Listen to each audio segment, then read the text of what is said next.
Climax ನ ಕರಿಯ ಈ ತರ ಒಂದು ಗ್ಯಾಂಗ್ಸ್ಟರ್ ಸಿನಿಮಾಗಳಿಗೆ ಹೋಲಿಕೆ ಮಾಡ್ತಿದ್ದಾರೆ. ಆ ತರದ ಕಲ್ಟ್ ಸಿನಿಮಾಗಳಿಗೆ ಇದು ಕೂಡ ಹತ್ತಿರವಾಗಿದೆ ಅಂತ ಹೇಳ್ತಾರೆ. ಆ ತರದ ಕಂಪಾರಿಸನ್ ಬಂದಾಗ ಹೆಂಗ್ ಅನ್ಸುತ್ತೆ ನಿಮ್ಗೆ? ನೀವು ಹೆಸರು ಹೇಳಿದೆಲ್ಲ ಹಿಟ್ ಸಿನಿಮಾ, ಸೊ ಆ ಥರ ಹೇಳಿದಾಗ ಆಬ್ವಿಯಸ್ಲಿ ಖುಷಿ ಆಗುತ್ತೆ. But in terms of story line, ಈಗ ನೀವು ಸಿನಿಮಾ ನೋಡಿದ್ರೆ ನಿಮಗೆ ಗೊತ್ತಿರುತ್ತೆ ಅದ್ರ ಅಗತ್ಯ ಇತ್ತು ಅಲ್ಲಿ. ಆಮೇಲೆ ಏನು ಮೆಸೇಜ್ ಅಂತ ಪ್ರತಿಯೊಬ್ಬರು ಕೇಳ್ತಾರಲ್ಲ, ಸೊ ನಮ್ಮ ಲೈಫಲ್ಲಿ ಪ್ರತಿ ಒಂದು ಡಿಸಿಷನ್ ಮ್ಯಾಟರ್ ಆಗುತ್ತೆ. ನಾವು ಆ ಡಿಸಿಷನ್ ತಗೊಂಡಾದ್ಮೇಲೆ ಶಾರ್ಟ್ ಟೈಮ್ಗೆ ಅದು ವಾವ್ ಗ್ರೇಟ್ ಅಂತ ಅನ್ನಿಸ್ತಿರ್ಬೋದು, ಬಟ್ ಕರ್ಮಕ್ಕೆ ಫಲ ಇಲ್ಲೇ ಇದೆ ಅಂತ ಹೇಳ್ತಾರಲ್ಲ, ಅದೇ ಮೆಸೇಜು. ಆಮೇಲೆ ಸಿನಿಮಾದಲ್ಲಿ ದರ್ಶನ್ ಅವರ ಅಭಿಮಾನಿಯಾಗಿ ಕೂಡ ಕಾಣಿಸ್ಕೊಂಡಿದ್ದಾರೆ.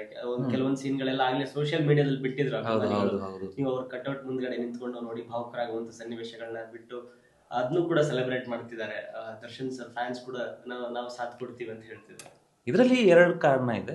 ಒಂದು ಸಿನಿಮ್ಯಾಟಿಕ್, ಒಂದು ಪರ್ಸ್ನಲ್. ಸಿನಿಮ್ಯಾಟಿಕ್ ಏನು ಅಂತಂದರೆ, ನಿಮಗೆ ಗೊತ್ತು ರಾಘವನ್ಗೆ ಆ್ಯಕ್ಟರ್ ಆಗಬೇಕು ಅಂತ ತುಂಬ ಆಸೆ ಇರುತ್ತೆ. ಒಬ್ಬ ಆ್ಯಕ್ಟರ್ ಒಬ್ಬರು ತುಂಬ ದೊಡ್ಡ ಸ್ಥಾನದಲ್ಲಿ ಇದ್ದವ್ರನ್ನ ನೋಡಿ ನಾನು ಈ ಥರ ಆಗಬೇಕು, ನನ್ನ ಲೈಫು ಈ ಥರ ಆಗಬೇಕು ಅಂತ ತುಂಬ ನೋಡ್ತಿರ್ತಾನೆ. ಅದರದ್ದು ಒಂದು ರೆಪ್ರೆಸೆಂಟೇಷನ್ ಇದೆ.